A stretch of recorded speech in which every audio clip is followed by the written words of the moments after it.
Hello, my name is Batista Cavodio. I'd like to welcome you guys to my channel. Today we're going to talk about the Shadowland crossover, 5 issues long. Came out at the end of the Dark Reign. It sort of finishes off the Dark Reign. We're starting the heroic age of the Marvel Universe. What happened previously is that Daredevil becomes the head of the Hand. He tries to take control of this organization, which obviously have been arch nemesis of Daredevil from day one. He tries to reform the organization from the inside, use it positively, make a positive impact. And we're talking about a Daredevil that was really let down with the whole situation during the Dark Reign. We had Norman Osborn. He had taken control over S.H.I.E.L.D. Really bad stuff had gotten down. I think actually what pushes him into the Hand is actually a whole situation with Bullseye that led to the death of a bunch of civilians. The explosion of a building with a ton of people on the inside died.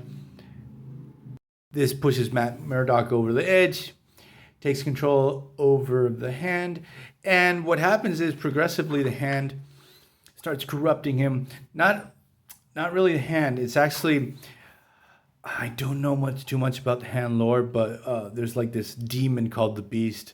It's the being behind the Hand, and I think pushes the Hand to do evil things to serve his will, is corrupting and slowly possessing Matt Murdock. So what happens after the Siege crossover? Bullseye's in government custody. He's able to escape. First thing he does when he escapes is he seeks a confrontation with with Daredevil. We have the newly reformed Avengers discussing about the situation. Is, hey, look, we took down Norman Osborn, everything's hunky-dory, but now we have this whole situation with Shadowland, especially Luke Cage and Iron Fist are the two closest characters on the Avengers roster that know Daredevil the best, and they're not okay with, especially Luke Cage is not okay with the situation. Iron Fist is willing to give him the benefit of the doubt. While they're discussing this, the Avengers, Bullseye makes his attack. We get a really kick-ass battle. Before I spoil the hell, it's an okay story. I'm not a big Daredevil fan, so I was aware of the situation, but I never dipped into the series itself. I'm not sure why I never got into reading Daredevil in the first place. He's a sort of cool character, and I loved his Netflix series. I thought it was really awesome. So we get this battle between the Hand, Daredevil, and Bullseye. And what happens is, in front of the Avengers were watching this fight, Daredevil straight up kills Bullseye. He's like, I'm going to take you down. You're just a rabid dog. And within Hell's Kitchen, the Hand took over the whole control of the policing.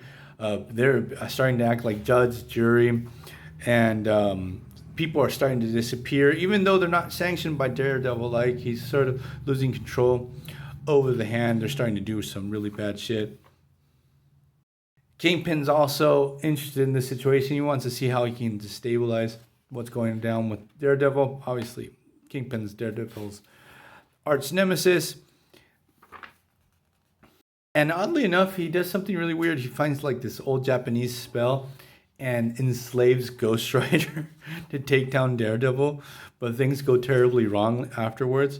So Luke Cage, Iron Fist, Shang-Chi, Colin Wynn, Misty Knight go to Daredevil like a superhero intervention, want to talk to him and say, hey, man, things are starting getting out of control.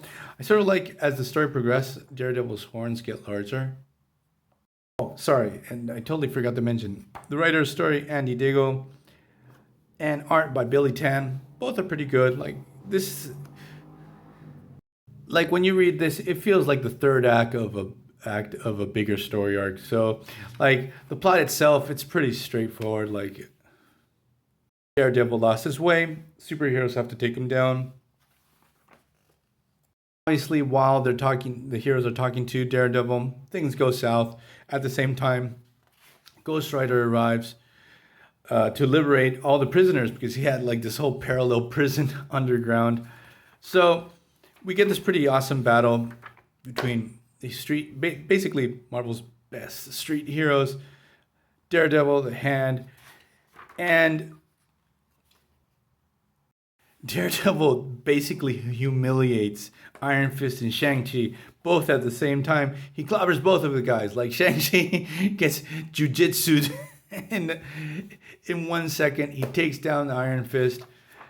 Also, working with Daredevil, we have White Tiger, Tarantula, and Typhoid Mary. And especially Typhoid Mary, she's dangerous as hell. She's like a pyrokinetic. So while the battle's going down, Punisher crashes the party. He's like, okay, I gave you the benefit of the doubt. Now I'm going to shoot everyone. And while this is going down, everything in Hell's Kitchen is just going to hell. Basically, the evilness of the beast is starting to infiltrate the city. So the city's basically going to hell. Here's one thing that doesn't make sense for me. Like, Daredevil has heightened senses, and he doesn't realize that Moon Knight is spying on him. He's in the same room. So Daredevil decides to resuscitate Bullseye, make him a slave to the Hand. That's obviously going to be a great idea. We have poor Shang-Chi that he was destroyed with one attack, sort of feeling down on his luck. And basically what happens is the heroes go for a round 2. They're joined by Wolverine and Elektra. The heroes realize that Daredevil's too far gone. He's been totally possessed by this demon. Straight up evil. Even though like some of the heroes sort of still have their reservations, Wolverine goes in for the kill. Goes with the double hand, 6-claw stab. But Wolverine gets clobbered by one punch. and just gets flung through a column. So Daredevil just sort of lets go, gets full-on possession by the demon. The demon just starts mopping the floor with the rest of the heroes.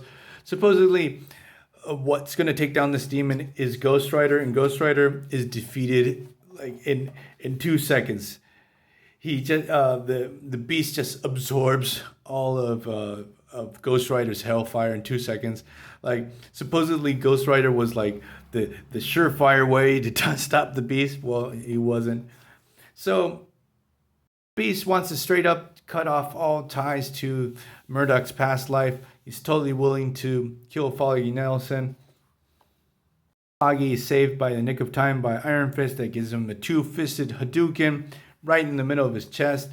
He uses his chi powers, and Elektra, her love for him, to save Matt Murdock, purge the demon from him, and basically it seems that Daredevil dies, but he doesn't. He comes back pretty much immediately. So there's not much of a plot. It's just like 2 big action scenes. Again, it feels like the third act of a bigger battle. So what did you think about Daredevil during the Dark Reign, of Marvel? Is it worth reading? Should I go back and read it? Will it may add more to the story? That seems like the big end to that. Tell me what you think in the comments below. See you guys next time. Bye.